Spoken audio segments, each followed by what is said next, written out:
Hi all, അസ്സലാമു അലൈക്കും. Welcome back. ഇന്ന് ഞാൻ ഉണ്ടാക്കാനായിട്ട് പോകുന്നത് കുട്ടികൾക്ക് ഏറ്റവും ഇഷ്ടമുള്ള ക്രീമി ചീസി ചിക്കൻ പാസ്തയാണ് കേട്ടോ. ഇതിനായിട്ട് ഞാൻ എടുത്തിട്ടുള്ളത് മക്രോണി പാസ്തയാണ്. ഇതിനായിട്ട് നമുക്ക് ആദ്യം തന്നെ 3 പ്രോസസ്സാണുള്ളത്. അതിൽ ആദ്യത്തെ പ്രോസസ്സ് എന്ന് പറയുന്നത് ഇതിലേക്ക് വേണ്ട മക്രോണി വേവിച്ചെടുക്കലാണ്. ഈ മക്രോണി ഒരു 90% മാത്രം വെന്താൽ മതി കേട്ടോ. രണ്ടാമത്തെ സ്റ്റെപ്പ് എന്ന് പറയുന്നത് ഇതിലേക്ക് വേണ്ട വെജ് ചിക്കൻ മസാല റെഡിയാക്കി എടുക്കലാണ്.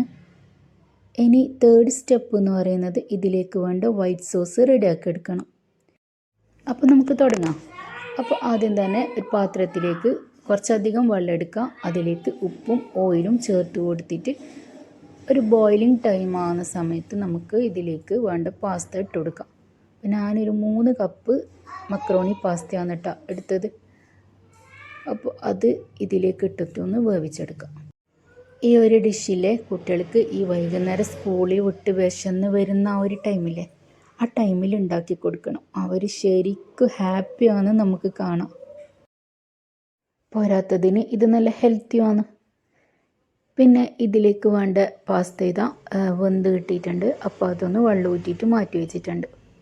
അപ്പോൾ നെക്സ്റ്റ് സ്റ്റെപ്പ് നമുക്ക് തുടങ്ങാം. അതിനായി ഒരു കടായി എടുത്തിട്ട് അതിലേക്ക് ഒരു 2 ടീസ്പൂൺ ഓയിൽ ചേർത്ത് കൊടുക്കുക. പിന്നെ ഒരു 4 ടേബിൾ സ്പൂൺ ബട്ടറും കൂടി ചേർത്ത് കൊടുക്കുക. ബട്ടർ മെൽട്ടായി വന്ന സമയത്ത് നമുക്കിതിലേക്ക് ചോപ്പ് ചെയ്തൊരു 10 അല്ലി വെളുത്തുള്ളി ചേർത്ത് കൊടുക്കുക. ഈ വെളുത്തുള്ളി ഒന്ന് മൂത്ത് കിട്ടിയാൽ ഇതിലേക്ക് വേണ്ട ഉള്ളി ചേർത്ത് കൊടുക്കുക. 1-2 ഉള്ളി ചേർത്ത് കൊടുക്കുക. ഞാൻ ഒരു ഉള്ളിയാണ് കേട്ടോ ചേർത്ത് കൊടുത്തത്. ഉള്ളി കൂടുതൽ സമയം ഇട്ട് വഴറ്റണ്ട, ജസ്റ്റ് ഒന്ന് വാടിക്കിട്ടിയാൽ മതി. അപ്പോൾ ഉള്ളി വാടിക്കിട്ടിയാൽ നമുക്ക് ഇതിലേക്ക് വേണ്ട വെജീസ് എല്ലാം ചേർത്ത് കൊടുക്കാം. ഞാൻ 3 കളർ ക്യാപ്സിക്കം ചോപ്പ് ചെയ്തിട്ട് ചേർത്ത് കൊടുക്കുന്നുണ്ട്. പിന്നെ ക്യാപ്സിക്കവും ജസ്റ്റ് ഒന്ന് ഇളക്കി കഴിഞ്ഞാൽ നമുക്കിതിലേക്ക് ക്യാരറ്റ് ചേർത്ത് കൊടുക്കാം.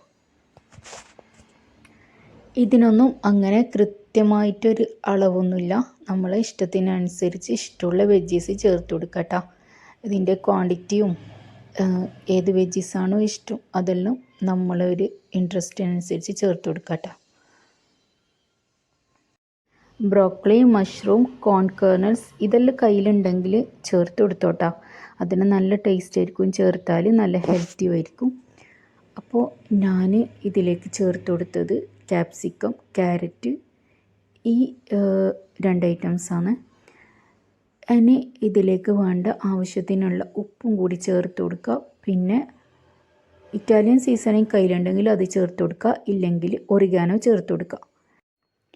പിന്നെ ഇതിലേക്ക് കുറച്ച് പെപ്പർ പൗഡറും പിന്നെ ഷ്രെഡഡ് ചിക്കനും ചേർത്ത് കൊടുക്കുക. ഈ ചിക്കൻ ഉപ്പും കുരുമുളകും ഇട്ട് വേവിച്ചെടുത്ത ചിക്കനാണ്.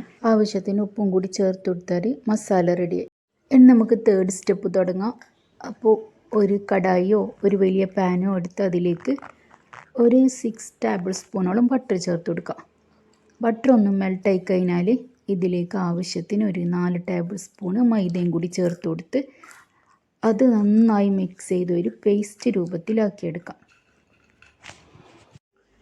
ഞാൻ ഉണ്ടാക്കിയതിലുള്ള ക്രീം കുറച്ച് കുറവായിരുന്നു കേട്ടോ. അതുകൊണ്ട് കുറച്ച് അളവൊക്കെ കൂട്ടിയിട്ടാണ് കേട്ടോ ഞാൻ നിങ്ങൾക്ക് പറഞ്ഞിരുന്നത്.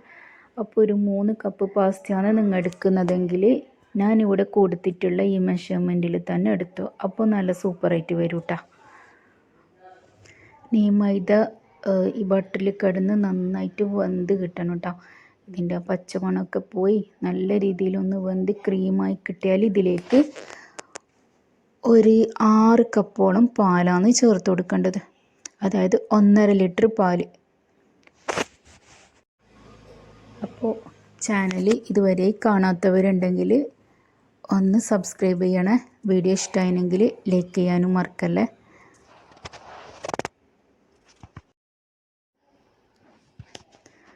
ഇനി പാലിലേക്ക് ആവശ്യത്തിനുള്ള ഒറിഗാനോ പിന്നെ ചില്ലി ഫ്ലെക്സ് കയ്യിലുണ്ടെങ്കിൽ എന്തായാലും ചേർത്ത് കൊടുക്കണേ. എൻ്റെ കയ്യിലില്ലാത്തതുകൊണ്ട് മാത്രമേ ഞാൻ ചേർത്ത് കൊടുത്തിട്ടില്ല.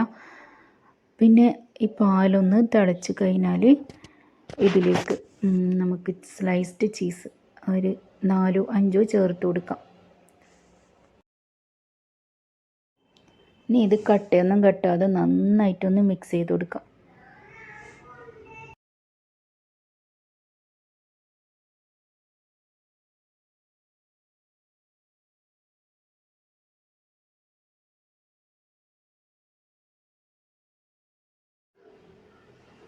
ഇപ്പോൾ പാലിവിടെ തിളച്ച് വന്നിട്ടുണ്ട്. ഇനി ഇതിലേക്ക് നമ്മൾ ഉണ്ടാക്കി വെച്ച വേവിച്ച് വെച്ച പാസ്തയും പിന്നെ നമ്മൾ റെഡിയാക്കി വെച്ച മസാലക്കൂട്ടില്ലേ അതും കൂടി ഒന്ന് ഇതിലേക്ക് ചേർത്ത് കൊടുക്കാം.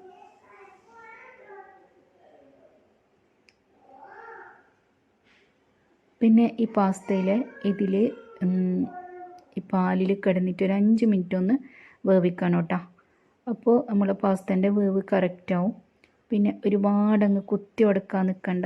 അപ്പോൾ പാസ്തയ്ക്ക് നല്ലോണം എന്താ പറയുക, പാസ്ത നല്ലോണം അങ്ങ് ഉടഞ്ഞു പോവും. അപ്പോൾ കാണാനൊരു ലുക്ക് ഉണ്ടാവില്ല. അപ്പോൾ ഇതാ പാസ്ത ക്രീമി ചീസി പാസ്ത അടിപൊളി നല്ല വൈറ്റ് സോസ് പാസ്ത എന്ന് പറയുന്ന ഈ ഒരു പാസ്ത ഇവിടെ റെഡി ആയിട്ടുണ്ട്. ഇനി ഫ്ലെയിം ഓഫ് ചെയ്യുക. പിന്നെ നമുക്കിതൊന്ന് ഹോട്ടായിട്ട് തന്നെ സെർവ് ചെയ്യാം. അപ്പോൾ ഹോട്ടായിട്ട് തന്നെ സെർവ് ചെയ്യാന്ന് പറഞ്ഞത് ശരിക്കും ചൂടോടുകൂടി തന്നെ ഈ ഒരു പാസ്ത കഴിക്കണം. അപ്പോഴാ ചീസിൻ്റെയും ആ ഒരു ക്രീമി ടെക്സ്ചർ നമുക്ക് കറക്റ്റായിട്ട് എൻജോയ് ചെയ്യാൻ പറ്റും.